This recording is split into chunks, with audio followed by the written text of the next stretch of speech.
Mike's on. Coming to you live from the Town Fair Tire Studios, powered by Town Fair Tire. Nobody beats Town Fair Tire. Nobody. Tomorrow, our regular program, we will have Keith Hernandez. Keith's got a new book out, which I just got. I haven't had a chance to read it yet, but I will do what I can with it between now and tomorrow. He will join us. Mons, what time is Keith on tomorrow? I don't remember, but he's on the show. What time? 4:30. 4:30, and we're working on a couple other things we'll have tomorrow, too. So we'll do something on the NBA, too. We'll have a busy show tomorrow, I promise you. But Keith will be on 4:30. He's got a new book out. I don't remember what. I'm Keith Hernandez is the name of the book, right? I'm Keith Hernandez. Isn't that the name of it? Okay, so I'm sure it's an interesting read, I would think. Steve in Portchester. What's up, Steve? What's up, Mike? Glad to have you back. Thank you. What's happening? What do you think about Gardner batting first? I mean, I'm okay with it. I'm okay with it. Yeah. You know, I was almost thinking maybe move the young kid, Gleyber Torres, up. Not yet. Maybe put some speed on the base. Not yet. You know? No, not yet. First of all, it's a lot of pressure to put on him. Secondly, one thing that Gardy does is he looks at a lot of pitches. That's a big, big positive, very big positive for that team and for those guys behind him in the lineup. So he looks at a ton of pitches. He works counts. I think that's a big positive. Plus, you know, he'll get on base enough. He'll do enough stuff to get the job done. I think you don't have to worry about that. I mean, he's always done it. I don't think it's a big problem. So from that standpoint, I would leave him alone. And again, I have faith in him. He's gotten off to a slow start. Usually he's a guy who gets tired later in the season and beats himself up.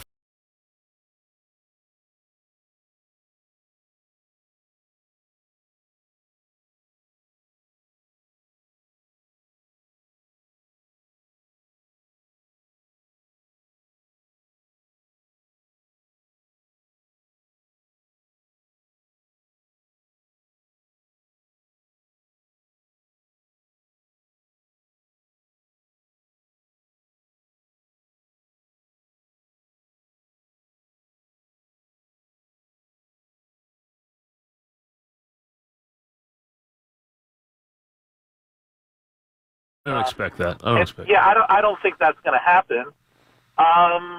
So, I mean, where exactly? You know, you don't think there's going to be any pitches available at the end of the season? You don't think there'll be pitches available to pick up for the end of for the last month of the season and the postseason this year? There'll definitely be pitchers available, but who represents a significant upgrade over what they have? You don't know yet. I mean, you don't know what teams are going to fall out of it. I mean, there are guys. What if the Giants fall out of it and want to trade Bumgarner? Well, yeah, I mean, but again, the Giants are way ahead right now. Well, the Giants aren't out there playing 500 ball. I mean, what happens if they got a bunch of old guys on that team? What happens if they got a couple injuries and they decide that it's time to make a move on them? Yeah, I mean, that would be somebody that you look at. But by the way, you know, but all you need is 4 or 5 of those guys, and then pick one. I mean, I don't think the Yankees have enough in their rotation to compete with a team like. I totally disagree with that. I don't think they can compete with Houston right now in a short series. I'd be afraid to right now. I really would. Well, you know something? It's interesting. Because you'd be relying on a guy like Tanaka. You'd be relying on a guy like CeCe against really good pitchers. Yeah, they're not as good as the Houston pitching staff. I'm not saying that, but two things. First of all, opposing pitchers are saying about this Yankee line. What's making this team great is their lineup. That this lineup, no question. You throw a pitch 2 inches off the plate, they don't swing at it. Well, I agree with Steve, but you know pitching wins. I mean, the reason the Yankees lost last year was they didn't hit the last couple of games. I mean, and good pitching shuts down good hitting. The Yankees will be in the market for a pitcher, I think, unless something very strange happens. Well, here's the thing, though. Think back to this team. People are starting to compare them to the '98 Yankees. Who was the Hall of Famer? Actually, there were no Hall of Famers in the starting rotation. They had a bunch of number 2s. You had Pettit, you had Cone, you had Orlando Hernandez. Oh, but El Duque was one of the great postseason pitchers of all time. Yeah, but wait a second. Wells and El Duque were 2 of the best postseason pitchers ever.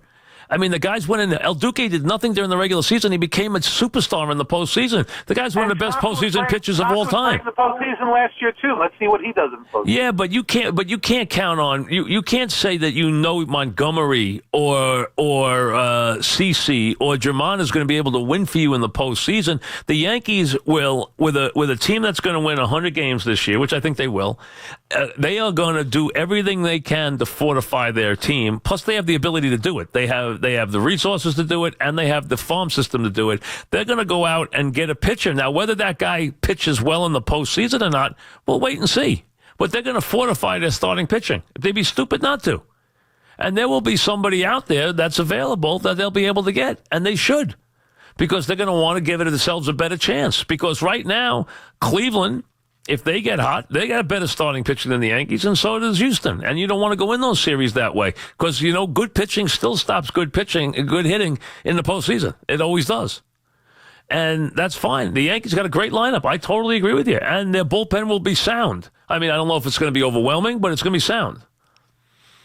Okay? I mean, we hope Benitez, we hope that Betances is in good shape, and you hope that the other guys stay healthy and that Chapman's on his game. We've seen all these guys spring leaks at the time, but let's go in with the idea that they're solid there, especially in the 8th and 9th inning. You're going to try and upgrade the pitching. That's all. I mean, you take your best shot. It's not going to, nothing ensures you a championship. You know that.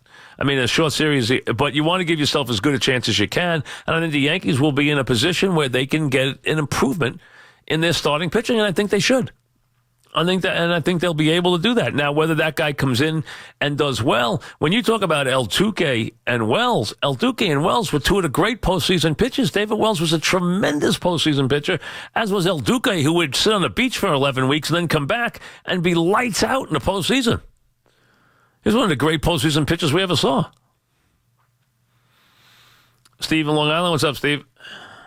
Hey, Mike. 3 Steves in a row. How about that? But I want to talk about the Dave Fizdale thing. First, I'm a fan of the sign. I wanted Jay Wright at first. That's what I wanted. That was my guy. I didn't know if he was going to leave Villanova. I highly doubted it. He didn't have any interest in leaving Villanova. He didn't even want to talk to anybody. Don't blame him. Yeah. Don't blame him. That was just my shot in the dark there. Right. But I'm happy with the Fizdale signing.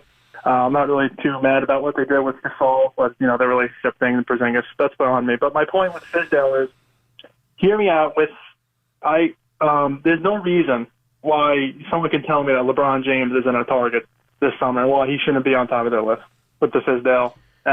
But what do you forget Fizdale stuff? What are you selling LeBron James with that roster you have? I love you're the king of New York. Prove it. He doesn't need to be the king of New York. He's the king of the world. What does he need to be the king of New York for? Because he's not the king of New York. But he doesn't want to be. But you see, you're going back to when New York. You're going back to when New York was the center of the sports universe. It's not anymore. Yeah, but he's got an ego. He's got an ego bigger than anyone in NBA history. But you're making too much in New York. You're making it where New York. He wants to have a chance to win a championship. That he's already as big a star as he can possibly be. He doesn't need to come to New York to be a bigger star. I mean, is he winning a championship in LA? You know what? If he doesn't think he's going to win one there, he won't go there. He's going to go where he thinks. Now, the one difference is he lives in L.A. He has a house in Brentwood. So he does already live there, and the lifestyle is appealing to him, and the weather is appealing to him. So he lives there. He doesn't live in New York. He lives in L.A. He has a house there. So, yeah, I mean, L.A. has about how he wanted to win. Again, L.A., but if all things considered, L.A. still beats New York because of just but so New York he's not going to come because he has respect for Fizdale. That's not going to bring him here. So I think New York is I'd love to see it more than anything. I'd love to see it. He's a bigger star than anyone in the Lakers if he wants to key up with a star. Listen, you're making it about the Knicks and the Lakers. I think it's about much more than that. I think he's going to probably go to where he thinks he has the best chance to win. I would think. Now, where that is, I don't know. I don't know what's on his mind. I'm not trying to tell you. Listen, I would be the happiest guy in the world if he'd come play in New York for a year. I think it'd be the best thing. I think it'd be the biggest thing that happened to the city. He can do his 1-1 again. He's always going to do his. It would be the best thing that ever happened to the city if it happened. You know what? Getting a ticket would be It'd be paying a lot of money to get a ticket to go to those games. I mean, he'd be the hottest ticket in the world. So I totally agree, and I'm telling you something. I'd be there more times than not to go watch him play in person. I admit it. I love watching him play. So I would be the first one there. The point is, I just don't think they have any way to entice him. I just don't think they do. I mean, I'd love to see it. Go get him. Take the biggest run at him you can. Do anything you can. But you're not going to do it because you send somebody and you do an off-Broadway thing, or you make it about, you can play the Garden. He's LeBron James. He can play anything he wants.